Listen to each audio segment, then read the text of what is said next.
હું રાહીવીરા કંસારા ડાણુ ગુજરાતી ઉપાસના કેન્દ્રથી છું. આજ સુધી મારા ઘણા અનુભવ એવા આવ્યા છે. નાનપણથી હું બાપુ પાસે જોડાયેલી છું. નાનપણથી હમણાં સુધી ઘણા એવા અનુભવ આવ્યા છે, પણ આજે એક અનુભવ હું તમને શેર કરવા માંગુ છું. મારું આ 2018ની વાત છે. મારા 12th બોર્ડ એક્ઝામ્સ ચાલતા હતા, થિયરી એક્ઝામ્સ ચાલતા હતા. અને જો આપણને ખબર છે 12થની એક્ઝામ એટલે એક એક્ઝામ હોય, 2 દિવસની છુટ્ટી હોય ને પછી બીજું પેપર હોય. તો એવી રીતે છુટ્ટીનો દિવસ હતો અને નેક્સ્ટ ડે મારી એક્ઝામ હતી. તો સવારે હું ઉઠી, છુટ્ટીના દિવસે હું સવારે ઉઠી અને સ્ટડી કરવા બેસી ગઈ.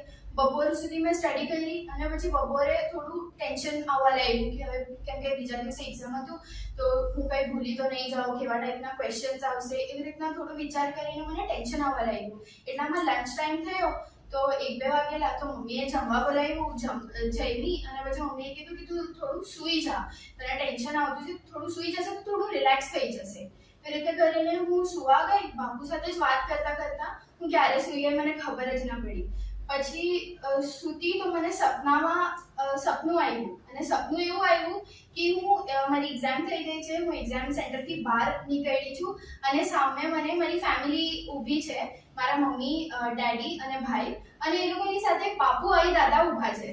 તો બાપુ આઈ દાદાને જોઈને હું એકદમ ખુશ થઈ ગઈ. તો હું ફટાફટ ભાગતી ગઈ અને બાપુ આઈ દાદાના દર્શન કર્યા, એમના ચરણ સ્પર્શ કર્યા અને ચરણ સ્પર્શ કર્યા. અને પછી એ લોકોનું ડિસ્કશન એવું ચાલતું હતું કે હવે આપણે કશે ફરવા જવાનું. મારી એક્ઝામ પતી ગઈ તો હવે આપણે કશે ફરવા જવાનું, તો ક્યાં જવાનું, અહીંયા જવાનું, ત્યાં જવાનું, એવી રીતના બધું અલગ અલગ ડિસ્કશન્સ ચાલતા હતા.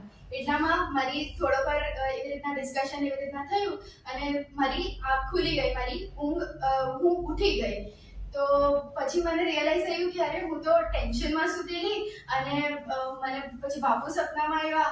આવી રીતના મને એકદમ મારું માઇન્ડ ફ્રેશ કરી નાખ્યું બાપુએ. એના પછી હું એકદમ મારામાં પાછી એનર્જી આવી ગઈ. હું સારી રીતે સ્ટડી કરી શકી, એકદમ ફ્રેશ થઈ ગઈ, સારી રીતે સ્ટડી કરી શકી અને બાપુ આઈ દાદાના ચરણ સ્પર્શ થયેલા. તો મારી એક્ઝામ કેવી રીતે ખરાબ થવાની?